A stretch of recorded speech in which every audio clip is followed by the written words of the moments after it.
Bismillah ar-Rahman ar-Rahim. Hello and welcome people to Footy JUDGEMO.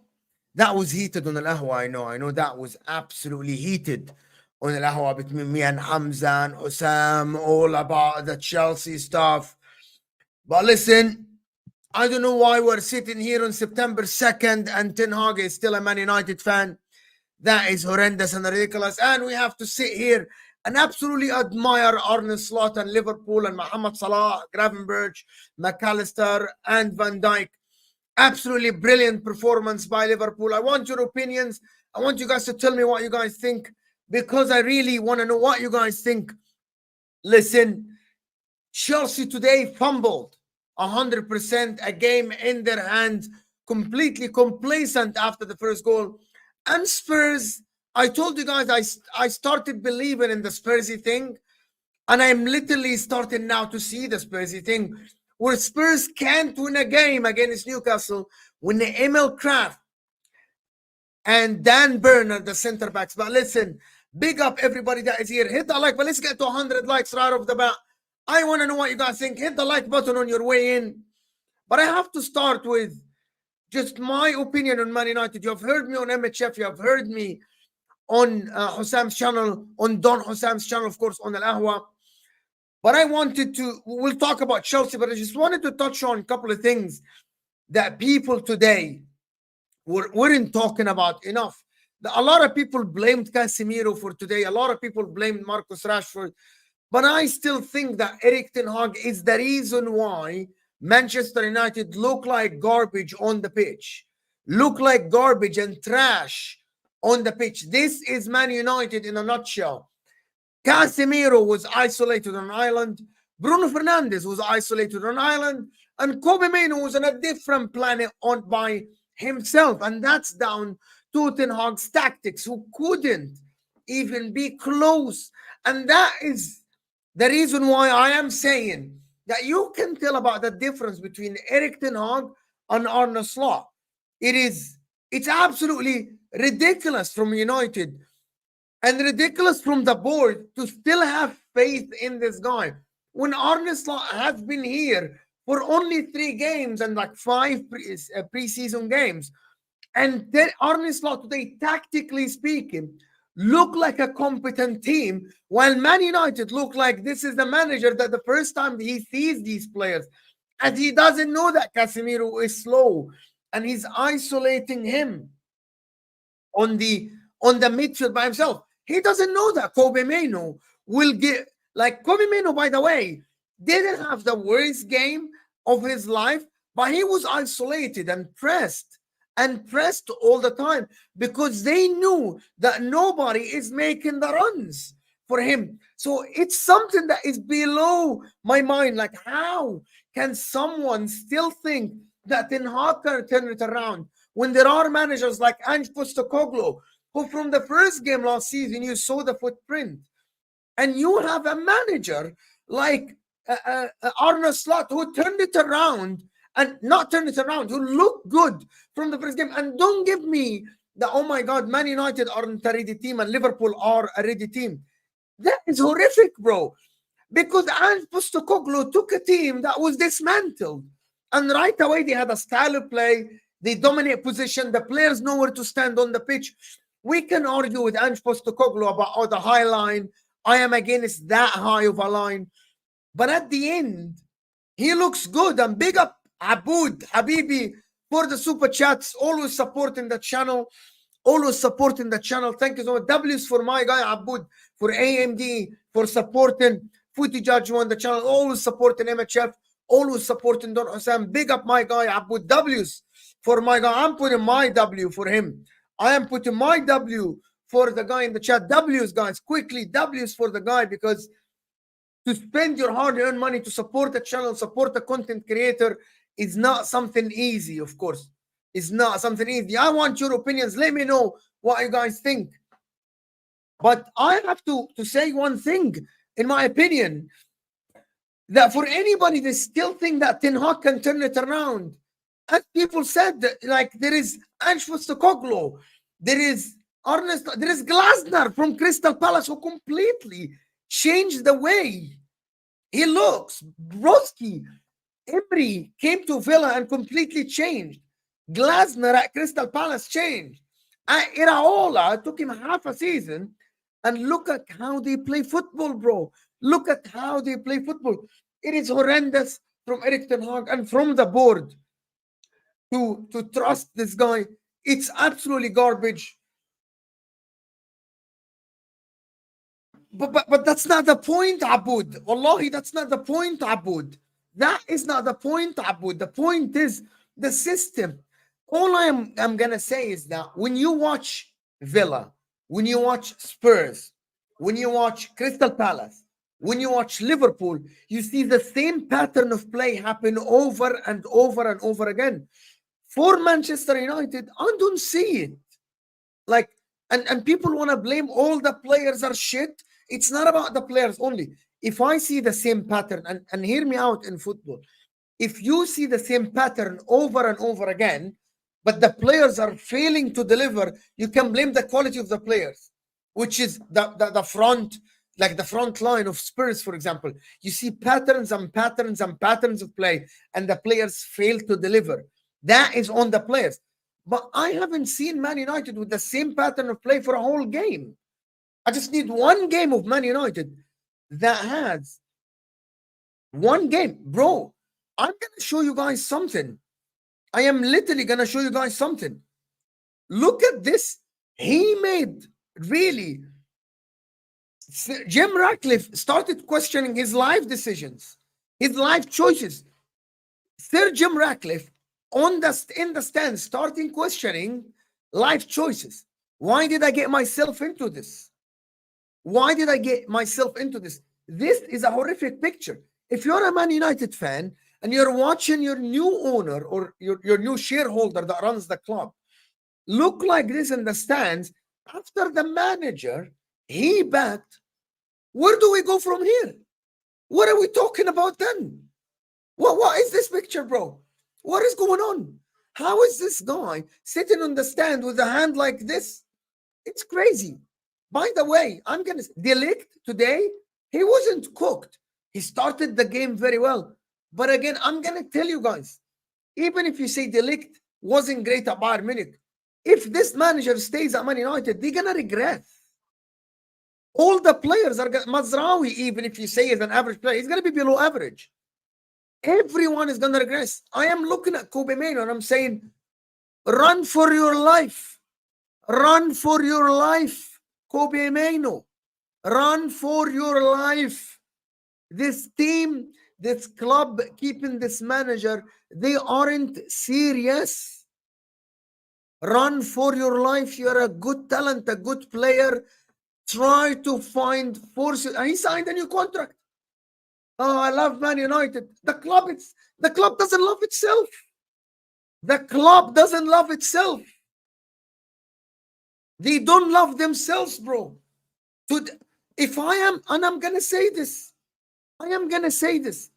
if I support a big club and I get beaten by my biggest rival 3-0 at home, in the tunnel, you're out of the club. Forget financial thing. Get out of the club, bro. Get out of the fucking club. Don't even go to the dressing room. What are we joking here? Where are the standards? Where are the standards? 3-0 last year at Bournemouth.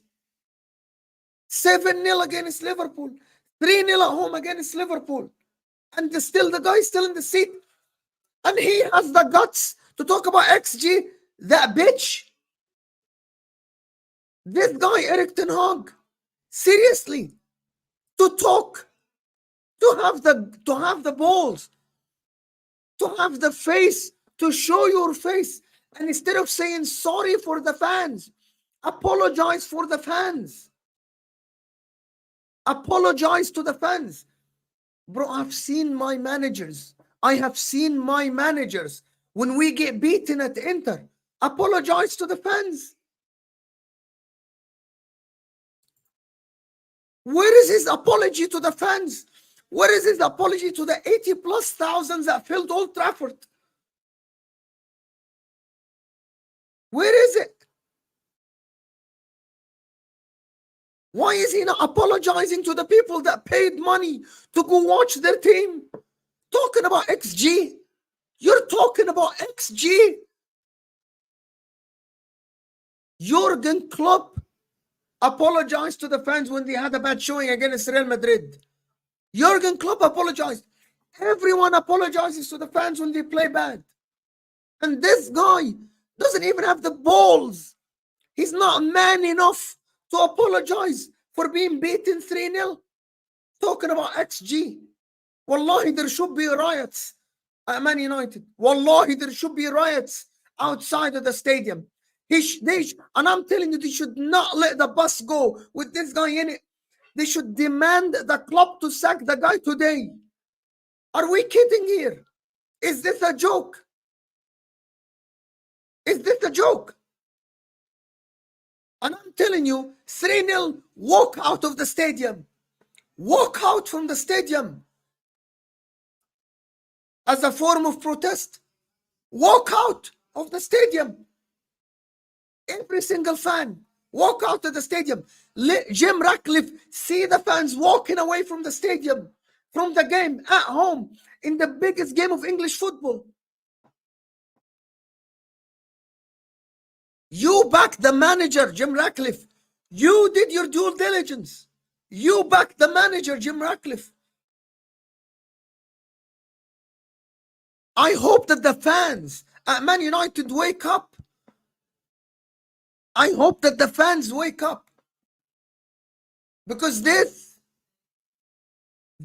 some fans still on Twitter, accounts of Ten Hag, backing the manager.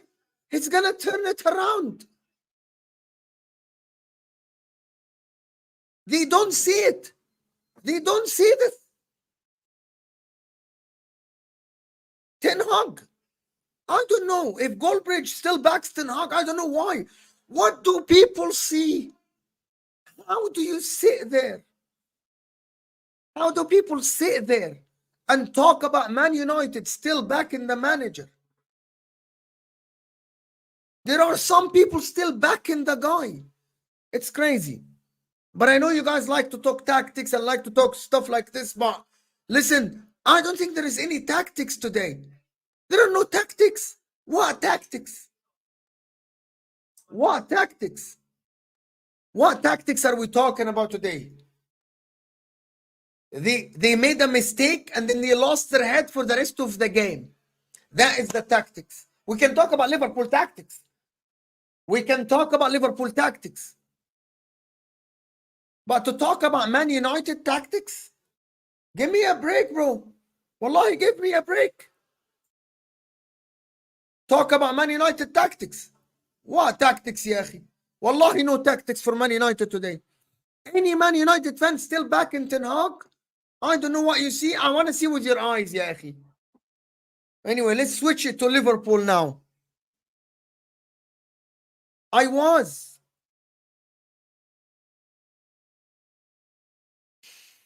Let me talk about a couple of things.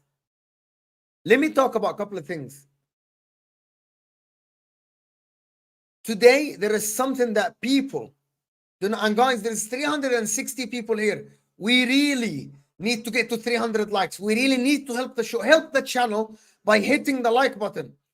Hit the like button, people, because we're gonna speak about a little bit of something that you guys probably haven't seen. Probably you guys haven't seen that. One of the things that happened today, and let me just, maybe I bring my tactical board if you guys like that. Maybe I bring my tactical board because, hear me out, there is something today that Arne Slot did that literally was out of this world, was something new, brand new, that people didn't see. Something brand new that people didn't see. He literally pushed McAllister a little bit deeper sometimes, right? A little bit deeper sometimes.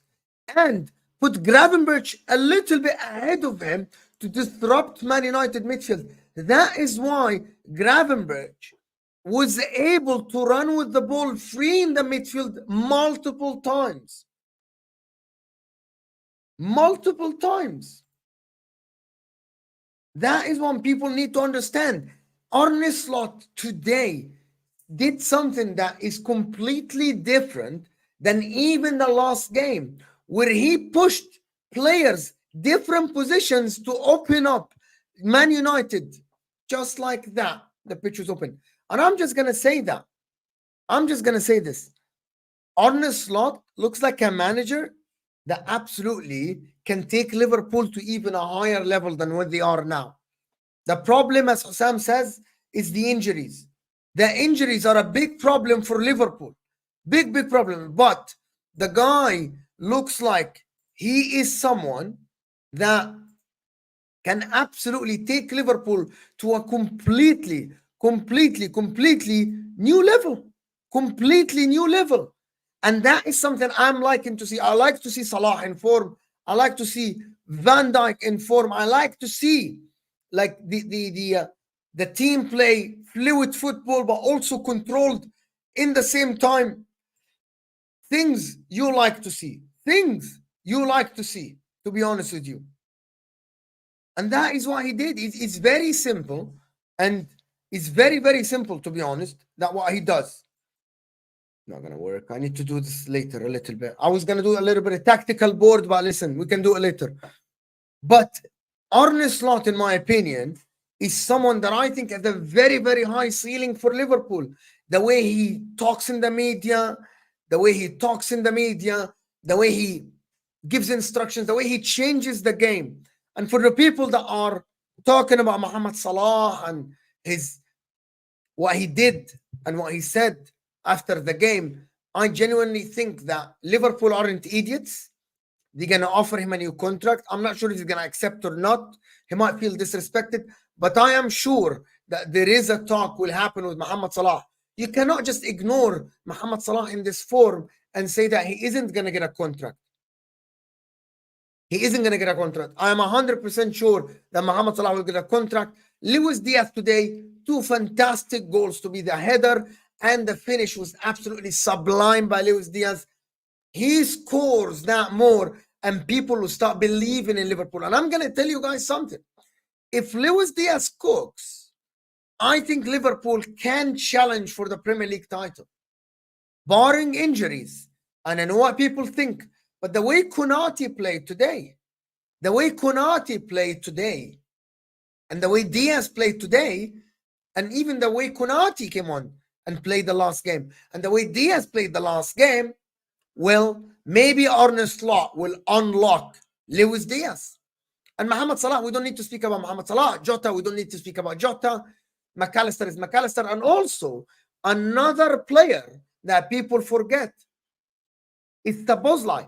One of the things that Szoboszlai, you can see how the energy on the pitch from Szoboszlai, it is completely different than the Szoboszlai of last year. He was everywhere. That's why when you look at the actual rating that you see on the screen, actually on the pitch, Szoboszlai was one of the best players on the pitch. Szoboszlai was one of the best players on the pitch, and people need to understand that. I know he missed that chance. He wanted to dribble 2 players before he actually scores the goal, but he is someone that actually I think Slot unlocked how to use him. But Konate as well today played absolutely phenomenal as well on that right center back. Van Dijk, I don't need to speak about Van Dijk. Big up Jamie. Big up Jamie. Big up Habibi. Guys, make sure to check out Jamie Phillips. Jamie Football Chats. Of course, Jamie Phillips Football Chat. Absolutely brilliant guy. Top. Every Wednesday is here with me. But listen, I'm going to say that Liverpool look like a team that can challenge for the title. They look like a hungry team. Listen, they haven't faced adversities yet. They haven't faced adversities yet. They haven't faced a loss. I want to see how they bounce back from a loss. But listen, they are a little bit behind Manchester City. But I genuinely think that Liverpool can challenge for the Premier League title without a shadow of a doubt in my mind. The way Arne Slot plays, and by the way, the way he's not scared subbing Trent out, subbing Robertson out. He's not scared to make subs. He's not scared, and he doesn't care. Trent didn't look like he wanted to be subbed, but again, Arne Slot is a manager, put his foot down and make the subs when he wanted. I like Arne Slot. The first look at Arne Slot in the preseason and now is that he looks like he is ready to tackle that challenge that Jurgen Klopp left him. And you need to understand this is a big thing that he inherited from Jurgen Klopp. And of course, Jurgen Klopp left last season after people felt frustrated that he left and he said he's leaving. I genuinely think that Arne Slot is, number one, he's running a tight ship, which is you can see from the way he stops players out, from his instructions, from the way he talks in the media. And I actually think that he actually knows how to energize everyone on the pitch, look like they are hungry for the wins. It's things you like to see. If you're a Liverpool fan, you absolutely have to love life right now as a Liverpool fan because of the energy you see on the pitch. You see the way your manager talks, the way your manager said, you go into Manchester United and battering them 3-0 away from home. That comfortable is something that you can tell that the team is ready. And by the way, a lot of new managers will go to Old Trafford and shit their bed. Arne Slot didn't, which is credit to him Of course, there is one more thing that we need to add here, something that is helping Arne Slot, and that is something that we'll speak about in Chelsea as well, is that he has 3-4 players on the pitch that they are leaders. 3-4 players on the pitch that they are very, very experienced. The likes of Alisson, Van Dijk, Salah as well. These are experienced players. And that is something that the manager needs in his dressing room and even on the pitch. These guys are leaders and they can absolutely pick up the team. Like even when Man United in the first 15 minutes were like doing their thing, Liverpool were calm, composed. You can tell that Van Dijk is leading the team. You can tell that Salah is playing with a smile. He's not nervous. He doesn't care. That is what I think. Of course, they missed in the transfer window. I think Chiesa is not the signing for them. I don't think Chiesa. I get it, but Salah plays a lot, so maybe Chiesa will be very, very short used. Maybe Chiesa will be short used. They still have Curtis Jones. They still have Harvey Elliott, and maybe Kwanzaa's there, Tsimikas is there, Conor Bradley's there. They lack a centre back. Gomez is still there. They lack an extra centre back, in my opinion, because Gomez, it doesn't look like he's in the like the manager's mind as well. I don't know where Harvey Elliott is, but Harvey Elliott played well in preseason. He looked good in preseason, Harvey Elliott. But listen, we'll see how Liverpool pan out, because I think Liverpool look okay. Liverpool look good. I'm not worried about Liverpool under Arne Slot as of now. I'm not worried about Liverpool under Arne Slot. I want to go to another game a little bit. I know a lot of you guys are Liverpool fans, but there is another game that I wanted to speak about a little bit, which is the Chelsea game. All I'm going to say is, for the Chelsea fans in the chat, you were complacent and your players got into their feelings and they thought they already won the game at 1-0. I saw players playing individually for Chelsea, and that is on the manager plus on the players, but also the manager is the leader. And he looked very frustrated on the side. But Chelsea on the other hand, I still think they created chances. They created enough chances to win this game, but they didn't take their chances and they were complacent. Players started playing individually, which is not a good sign. It is not a good sign. When you see players playing individually, that is not good. For Enzo Fernandez, and everybody's slating Enzo Fernandez is one good thing today. Enzo Fernandez did one pass to Madueke, and after that, he completely disappeared. And we keep saying Enzo Fernandez might not be cut for the Premier League.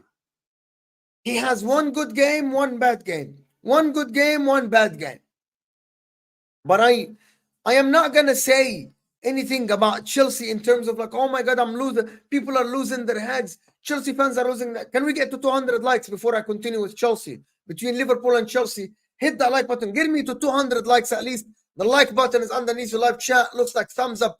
If you are on your phone, if you're in your laptop, it's underneath the live stream. So hit that like button, people. Get us to 200 likes. I actually disagree with the people that actually criticize Chelsea massively.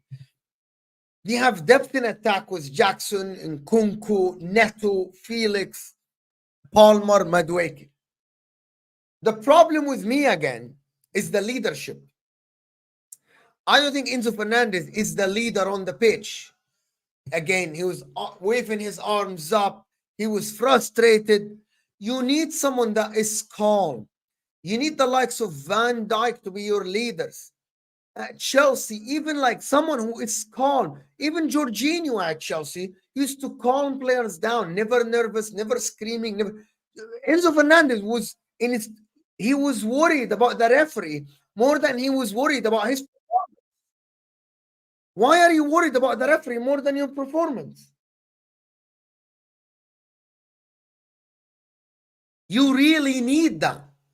You really need to absolutely, like, I want people to understand, as a leader, Yeah, Chelsea top heavy and failed to address their defense.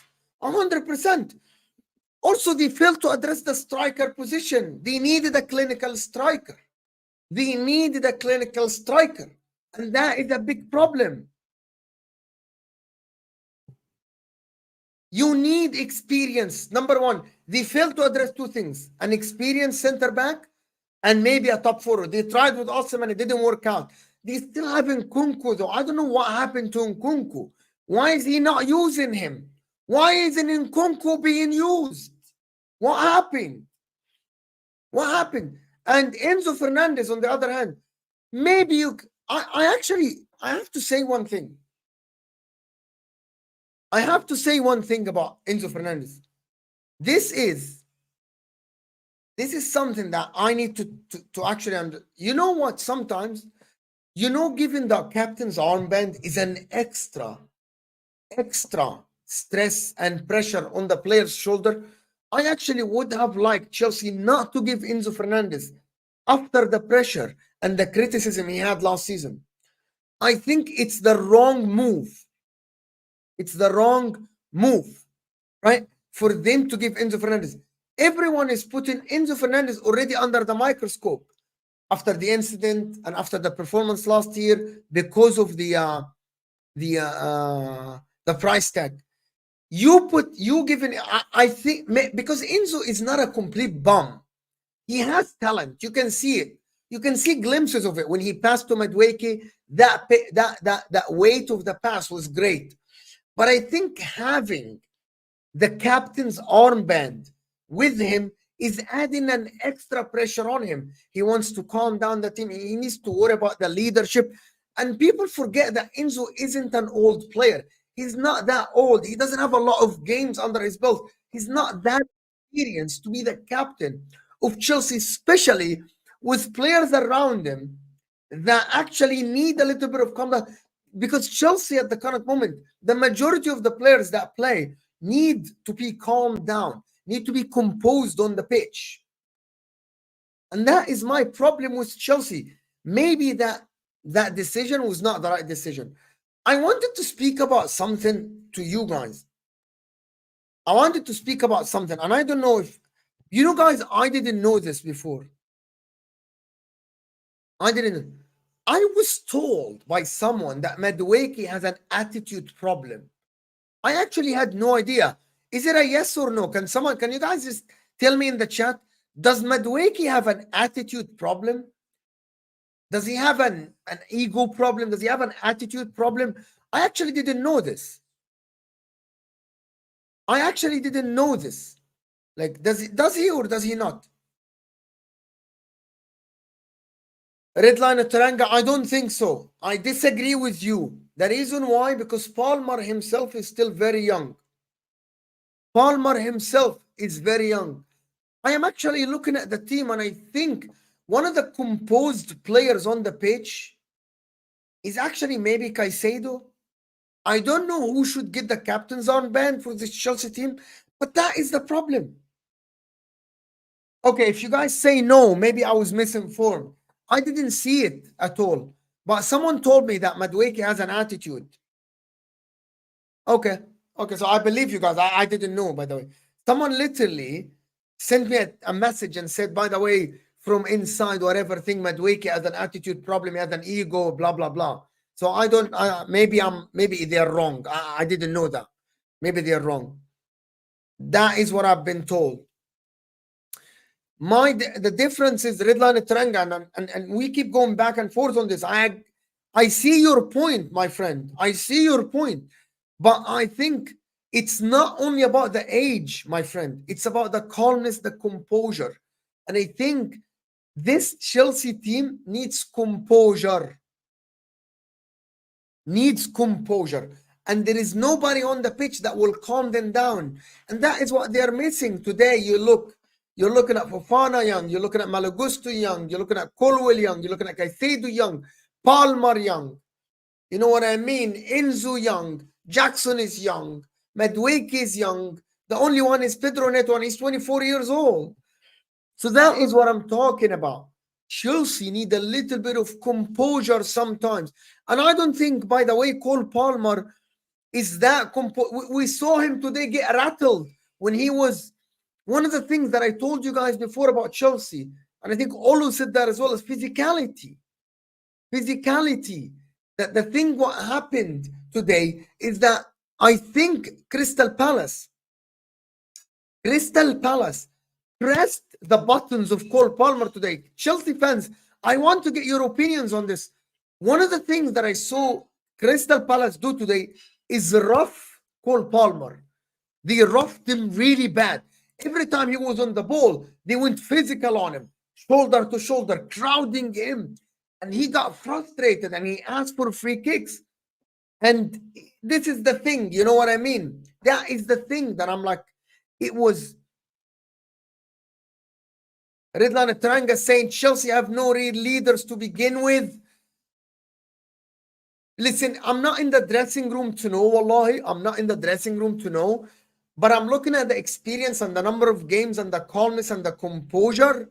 And it doesn't look like they have that. It doesn't look like Chelsea have this in them. It doesn't look like it. And that is the thing. And the captaincy will raise his level, in my opinion. Yeah, that is a fair argument. You can say that. You can say sometimes when you give players captaincy, like what Liverpool did with Gerrard, it literally took him to the next level. He felt like, I'm the leader. I need to do things. I need to make things happen. But Cole Palmer already does this on the pitch. He has the freedom. He has the freedom on the pitch to do things. And I like this new position of Cole Palmer as a 10. I love it, actually. I like watching him turn, make things happen, be free on the pitch, left and right as he did today. He actually didn't have a bad game. He had a magnificent assist, though. It was absolutely magnificent assist.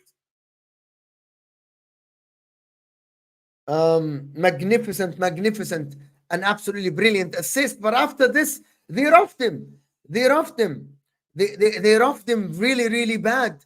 And that is why he got out of the game. Like, you can tell that Cole Palmer in the second half was out of the game. And that is on Enzo Maresca, though. You know what? Sometimes that is on Enzo Maresca. Calm things down. Composure. And it should be Enzo. But instead of Enzo calming Cole Palmer down, he was also complaining to the referee and not focused on calming things down. There is a way to talk to the referee, but you also need to calm yourself down, calm your team down. That is something that they didn't do. And that is why Chelsea needed that experienced player, maybe a defender. This is why when I said Chelsea should go for an experienced Mo, I see your point. But there are things that happen in football. We aren't naive here. We aren't naive, Mo. Things happen in football, and oppositions know how to press people's buttons. You know what I mean? They were hacking, yes, but also at the same time, Chelsea were fouling. It went both ways, but I agree with you. Kamada should have had a yellow card. By the way, on that first foul that he did, it was horrific on Neto. By the way, that kick on Neto was horrific from Kamada. He knew exactly what he was doing, to be honest. Hughes as well maybe should have gotten the second yellow as well. But that one on Kamada, and then after this, he gives a yellow card to Neto for his first foul. I think that was bullshit from the referee. I don't know why he did this. That was bullshit. The Kamada kick was horrific, to be honest. Absolutely horrific by him. But listen, I'm actually thinking, like, yes, I agree with you. They actually played with the referee. I agree with you. But Red Line of Taranga raised very, very good points about maybe Cole Palmer can raise his level. I don't think so, to be honest with you. I actually don't think that it will raise his level, because I think it might put pressure on him. But I don't know who should be the captain for Chelsea. If it was Reece James, maybe when Reece James comes back, he's going to take the captain's armband again. I think he is the captain of Chelsea Football Club. But I'm doubling down on my prediction. I still think that Chelsea will be better than what we see today. Will be better. Oh, Martin, you're here. They will be better. And I think because of the other teams around them, the Spurs, Villa might be good as well. I think Chelsea still will make. That is my prediction. I'm still not changing my prediction because they drew to Crystal Palace at home. I'm still not gonna change my prediction. Look at how shit Manchester United are. Look at how Spurs are doing shit as well. So that is not great. Can we get 40 more likes, as Martin says, to get 200 likes? It will do wonders for the stream people. It will do wonders for the stream people. But listen, I'm not worried that much about Chelsea, to be honest with you. I'm not that worried. I know a lot of people wanna, and I'm gonna tell you, a lot of people wanna just bash Chelsea and actually say, I said the way they run the project is horrific. The Genuis and a lot of signings that they never play the game for Chelsea. But I'm looking at the starting lineup. I'm looking at the talent they have up top with the Netos, the Palmer, the Maduekes, even Jackson, who wasn't that clinical. Because I didn't think that Jackson should have been the guy to go full on to be the full-time striker for Chelsea the whole year. But I think Chelsea with Nkunku I think Lavia as well coming back will help them a lot. So I think Chelsea will be all right. I don't think it will be as doom and gloom as people say. I don't think it's going to be 8th, 6th, and all this stuff. I think Chelsea will get top 4. Maybe even if they don't get top 4, they will get 5th, right? But I don't think it's doom and gloom. You will hear a lot of people want to just bash Chelsea for no reason. For the project, I think people just look at the project and judge. I'm looking at it a little bit different. I'm looking at it. I can still shit on the project and the way you sign the GUI, the people that don't play, but I still can be objective about analyzing what I'm seeing on the pitch. What I'm seeing on the pitch is just good signs. There is a lapse of concentration that happened a couple of times today at the defense, but I'm telling you, the offense, Chelsea create abundance of chances. And Chelsea actually, they are improving. Caicedo's improving. I think the problem may be playing Lavia better than Enzo will be there. But again, we'll see how it goes. But I'm definitely seeing improvement for Chelsea. Definitely. If you're not seeing improvement for Chelsea, you're blind. You're absolutely blind. And I know that a lot of people talk about the project, but the project is besides the point. People need to understand that the project is besides the point. You really need to focus on what's on the pitch. You really need to focus on what's on the pitch if you want to analyze Chelsea Football Club. The last point I'm going to talk, and you guys heard my opinion about the Newcastle versus Spurs game. I'm going to say this. The last thing I'm going to say. How the F you don't score enough goals against a team that have Dan Burn and Emil Kraft at a center back? That is horrific. That is atrocious. That is beyond diabolical for Spurs. Diabolical. And again, we're going back to the freaking High Line. For the people that say the High Line FC, it's 100% the High Line FC. 100%. 100%. You want to talk about a High Line? How? By the way, even if the High Line, for people, and now with all due respect, I'm going to call out Jacob here. For people that say this High Line works all the time, bro, no. You literally can concede a lot of chances because of the High Line.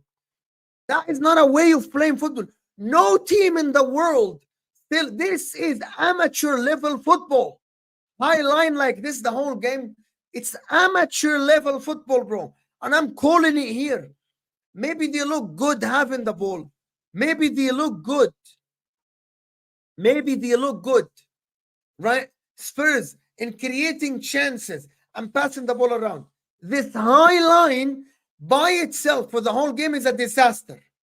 It's a disaster. The reason why, it's a disaster waiting to happen the whole game. You can't tell me that you're going to play the whole season with this high line. Bro, nobody plays football like this in the world. Even Man City don't.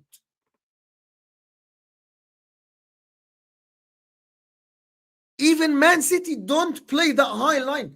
How is this even possible? What is this? And then say, oh, because Dragusin was covering the guy.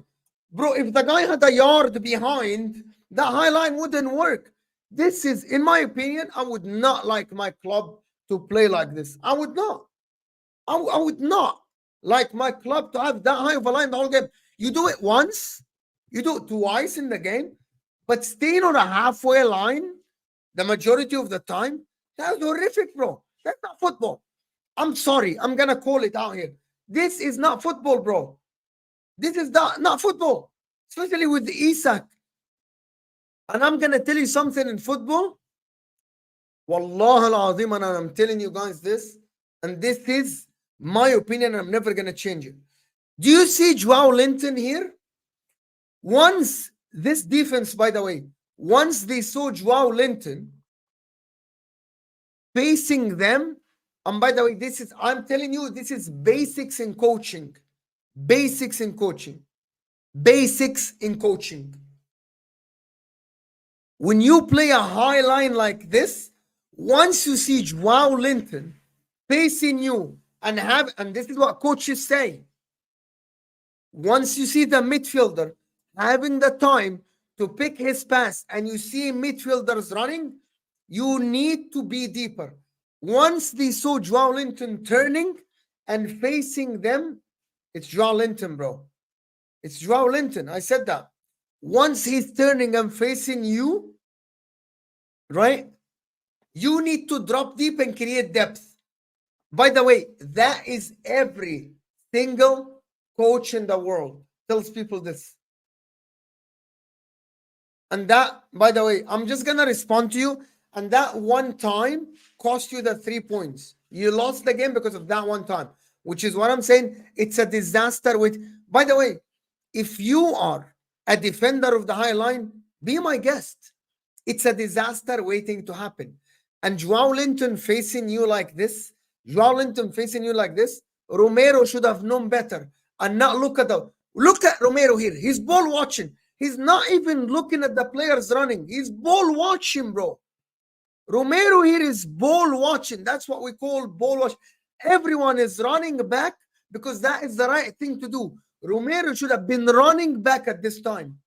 And I'm never going to change my opinion on this. Never going to change my opinion on this because it's just a fact. It's just a fact. No, but the high line is all right.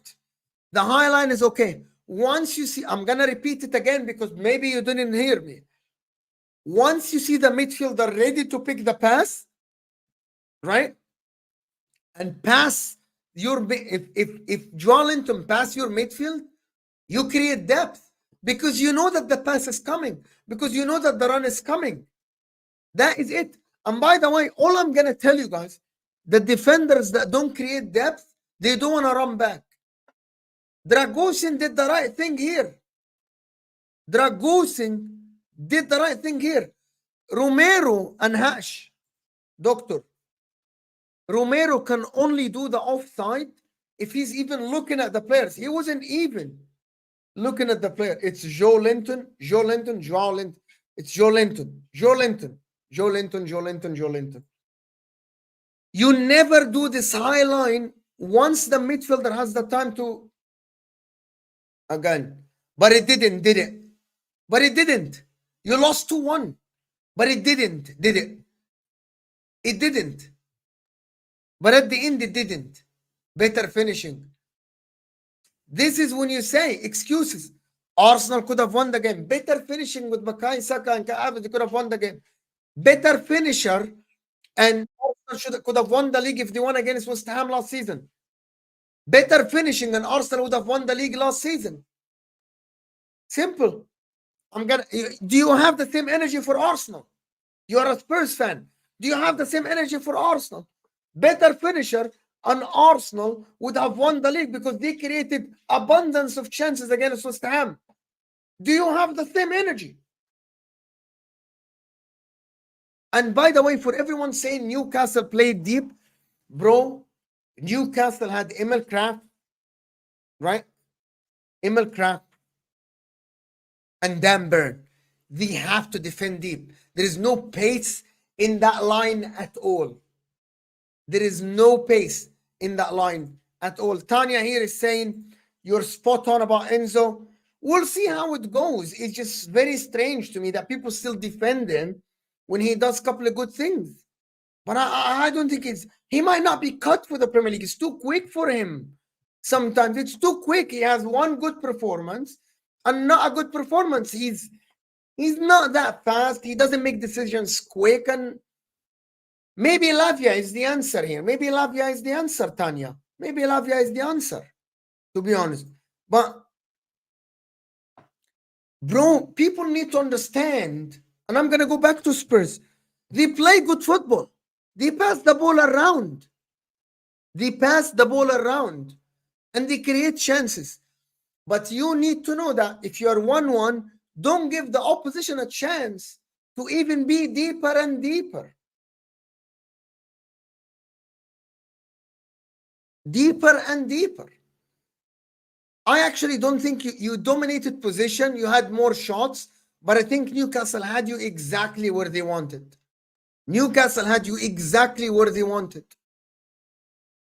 That is the difference. And you need to understand this, my friend. And I'm just really explaining to this. Sometimes Pep Guardiola's team have 80% possession. You created some chances this game.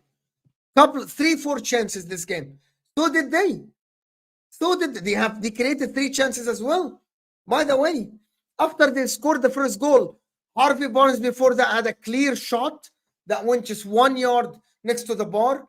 Isak hit the post with a brilliant thing by dispossessing your defense as well. That doesn't count as chances. So them defending and you having position doesn't mean you dominated, my friend. It doesn't. You dominated position. You dominated passing.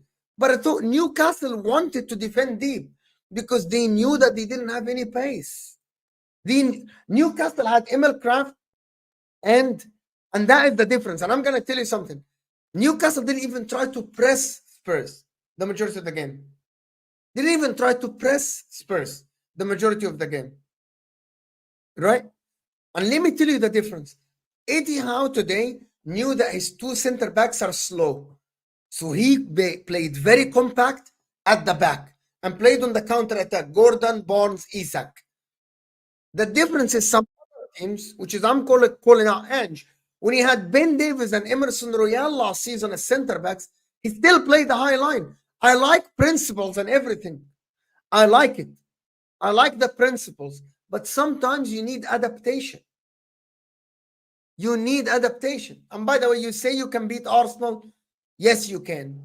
You are at home. You can beat Arsenal. And Arsenal coming from a disappointing draw. And you're at home. They won't have Declan Rice. Moreno is out. So yes, you can beat Arsenal. That's 100%. 100% sure. I'm not saying that you are doomed and gloomed against Arsenal 100%. That is never what I said. It's never what I said. Guys, we're 25 likes away from 300, so from 200. Hit that like button, people. It makes a difference for the channel. Hit that like button, people. Let's get to 200 likes before we end the stream. I want to thank AMD for supporting the channel. Aboud Habibi, thank you so much for supporting the channel. Red Light of Tranga, of course. And Tanya for supporting the channel. Red Light of Tranga, of course, supporting the channel, creating a conversation. Guys, let's get to 200 likes before we end the stream. Hit that like button, people. Makes a difference. Absolutely makes a big, big difference. So hit that like button, people, before you go. I don't think there is anything to talk about today. But listen, that's it for me. I just wanted to give you a quick analysis of what I saw today from everyone that played. Hopefully, we'll see you guys tomorrow in the National League, 2 p.m. UK time. Hit that like button, people, before you go. Let's get to 200 likes, and we'll see you guys tomorrow. And we are out of here, people. Thank you so much for everybody supporting the stream, of course.